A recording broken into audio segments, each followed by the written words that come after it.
Hi, boys and girls. Welcome back. Yesterday, Mac was trying to train Ruby how to be to do shows or to be in like his little circus, and she was not having it. She didn't really want to cooperate. So Mac got out that claw, and Ruby didn't like that either. So she hit Mac with her trunk, and everyone was feeling really bad for her. And everyone was really mad at Mac. Bob was, and so was Ivan. Julia came and she gave Ivan some finger paints. So, the last page we left off on, Ivan had used red finger paint to make a handprint.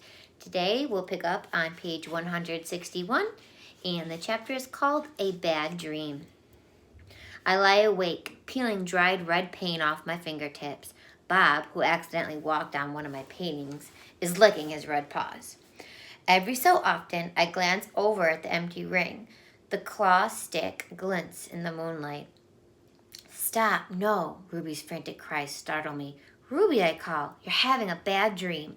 You're okay, you're safe. Where's Stella, she asks, gulping air. Before I can answer, she says, never mind, I remember now. Go back to sleep, Ruby, I say.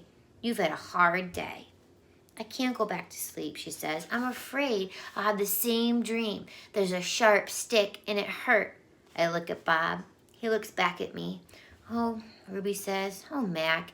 She puts her trunk between the bars. Do you think, she hesitates, do you think Mac is mad because I hurt him today? I consider lying, but gorillas are terrible liars. Probably, I finally say. He ran away after that, Ruby says. Bob gives a scornful laugh. Crawled away is more like it. We were quiet for a while. Branches claw at the roof. A light rain drums. One of the parrots murmurs something in her sleep. Ruby breaks the silence. Ivan, I smell something funny. You can't help it, Bob says. I believe she's referring to the finger paints Julia gave me, I say. What are finger paints? Ruby asks. You make pictures with them, I explain. Could you make a picture of me? Maybe someday. I remember Julia's picture, the one that will be worth $1 million. I hold it up to the glass. Look, it's you. Julia made it. It's hard to see, Ruby says. There's not much moonlight. Why do I have 2 trunks? I examine the picture. Those are feet. Why do I have 2 feet? That's called artistic license, Bob says. Ruby sighs. Could you tell me another story, she asks. I don't think I can ever go back to sleep. I told you all I remember, I say with a helpless shrug. Then tell me a new story, she says. Make something up. I try to think, but my thoughts keep returning to Mac and his claw stick. Anything yet? Ruby asks. I'm working on it. Ivan, Ruby presses. Bob said you're going to have to save me. I search for true words. I'm working on that too. Ivan, Ruby says in a voice so low I can barely hear her. I have another question. I can tell from the sound of her voice that this will be a question I won't have an answer to. Ruby taps her trunk against the rusty iron bars of her door. Do you think, she asks, that I will die in those domains someday, like Stella? Once again, I consider lying. But when I look at Ruby, the half-formed words die in my throat. Not if I can help it, I say instead. I feel something tighten in my chest, something dark and hot. And it's not a domain, I add. I pause, and then I say it again. I pause, and then I say it. It's a cage. The story. I look at the ring layered with fresh sawdust. I look at the skylight, at the half-hidden moon. I just thought of a story, I say. Is it a made-up story or a true one? True one, Ruby asks. True, I say. I hope. Ruby leans inside the bars. Her eyes hold the pale moon in them, the way a still pond holds stars. Once upon a time, I say, there was a baby elephant. She was smart and brave, and she needed to go to a place called a zoo. What's a zoo? Ruby asks. A zoo, Ruby, is a place where humans make amends. A zoo is a place where humans care for animals and keep them safe. Did the baby elephant get to the zoo? Ruby asks softly. I don't answer right away. Yes, I say at last. How did she get there? Ruby asks. She had a friend, I say. A friend who made a promise. How? It takes a long time, but finally Ruby returns to sleep. Ivan, Bob whispers, yawning. What you said about the zoo? How are you going to do it? Suddenly, I feel as if I could sleep for 1,000 days. I don't know, I admit. You'll think of something, Bob says confidently, his voice trailing off as his eyes close. What if I don't? I ask, but Bob is already asleep. His little red feet dance, and I know he's running in his dreams. Remembering. Bob and Ruby sleep on. I don't sleep. I think about the promise I made to Stella and the pictures I've made for Ruby, and I remember. I remember it all. What they did. We were clinging to our mother, my sister and I, when the humans killed her. They shot my father next.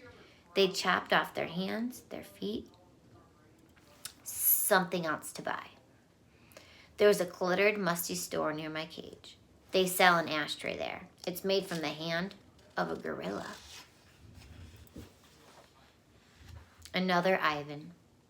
When morning comes and the parking lot glimmers with dew, I see the billboard on the highway. There I am, the one and only Ivan, bathed in the pink light of dawn. I look so angry with my furrowed brow and clenched fists. I look the way my father did the day the men came. I am, I suppose, a peaceful sort, mostly. I watch the world go by and think about naps and bananas and yogurt raisins. But inside me, hidden, is another Ivan. He could tear a grown man's limbs off his body. In the flicker of time it takes a snake's tongue to taste the air, he could taste revenge. He is the Ivan on the billboard. I stare at the one and only Ivan, at the faded picture of Stella, and I remember George and Mac on their ladders, adding the picture of Ruby to bring new visitors to the Exit 8 Big Top Mall and the video arcade. I remember the story Ruby told, the one where the villagers came to her rescue. I hear Stella's kind, wise voice. Humans can surprise you sometimes. I look at my fingers, coated in red paint, the color of blood. I know how to keep my promise. Days. During the days I wait, during the nights I paint. I worry when Mac takes Ruby into the ring. He carries the claw stick with him all the time now. He doesn't use it. He doesn't have to. Ruby isn't fighting back anymore. She does whatever Mac asks. Nights. I close my eyes. I dip my fingers into the paint. When I'm done with one piece of paper, I set it aside to dry. It's too small, just one sheet, and I'm going to need so many. I move on to the next, and the next, and the next. It's a giant puzzle, and I'm making pieces one by one. By morning, my floor is covered with paintings. I hide the paintings under my pool of dirty water before Mac can see them. I don't want him to end up in the gift store selling for $20 a piece, $25 with a frame. These paintings are for Ruby, every one of them. Project. Ivan, Ruby asks one morning when I'm trying to nap, why are you always so sleepy during the day? I've been working on the project at night, I tell her. What's a project? It's a thing. A painting. It's a painting for you, actually, I answer. Ruby looks pleased. Can I see it? Not yet. Ruby pokes with annoyance at her roped foot. She takes a breath. Ivan, do I have to do the shows with Mac today? I'm afraid so.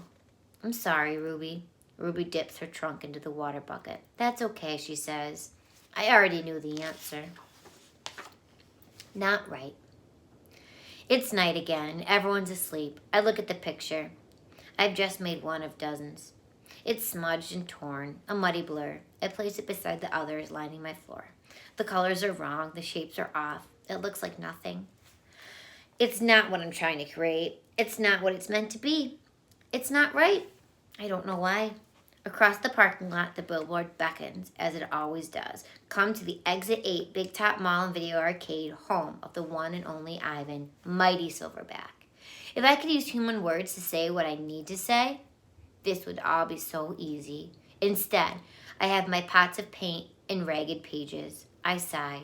My fingertips glow like jungle flowers. I try again. Going nowhere. I watch Ruby plod around the ring in endless circles, going nowhere. More visitors have been coming, but not many. Max says Ruby's not picking up the slack after all. He says he's cutting back on our food. He says he's turning off the heat at night to save money. Ruby looks thinner to me, more wrinkled than Stella ever was. Do you think Ruby's eating enough? I asked Bob. I don't know. I'll tell you one thing, though. You're sure as heck painting enough. Bob wrinkles his nose. That stench is unbelievable, and I found yellow paint in my tail this morning. Bob isn't happy about my night painting. He says it's unnatural. Now, while I work at my art, Bob sleeps on Knot Tag. He claims he prefers her because she doesn't snore. He says her belly doesn't rise and fall and make him seasick. What is the plan of yours anyway? Bob asks. If you explain it to me, I could help out. He gnaws at his tail. Maybe I could come up with something that doesn't involve, paint. I can't explain it, I said to him. It's an idea in my head, but I can't get it right. And anyway, I'm almost out of supplies. I should have known I wouldn't have enough. I kick at my tire swing. It's spattered with drops of blue paint. It's a stupid idea. I doubt that, Bob says. Smelly, yes. Stupid? Never. All right. We're going to stop right there today, boys and girls. I hope you have a good afternoon. It's a little chilly out there, but the sun did come out today. And I will see you tomorrow. Bye-bye.